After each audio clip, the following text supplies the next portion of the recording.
السلام علیکم دوستو، آج ایک مزاحیہ کہانی پیش خدمت ہے۔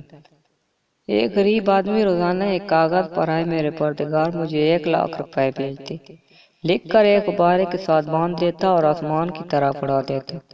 غبارہ اڑتا ہوا پولیس اسٹیشن کے اوپر سے گزرتا تو پولیس والے اس غبارے کو پکڑ کر پرچی میں لکھی ہوئی عبارت کو پڑھتے اور اس غریب اور بولے بالے آدمی کی دعا پر ہنستے۔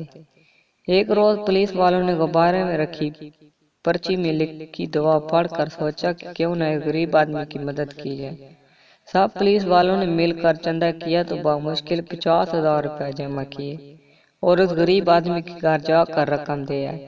دوسرے روز پولیس والوں نے پھر غبارہ دیکھا تو حیران ہوئے سے فوراً پکڑا اور اس میں لکھی عبارت پڑھی تو ان کے ہوش اڑ گئے۔ اس میں لکھا تھا: یا رب العالمین، آپ کی بھیجی ہوئی رقم مل تو گئی ہے، لیکن آپ کو یہ رقم پولیس والے کے ہاتھوں نہیں بھیجنی چاہیے تھی۔ وہ ظالم اس میں سے آدھی رقم کھا گئے۔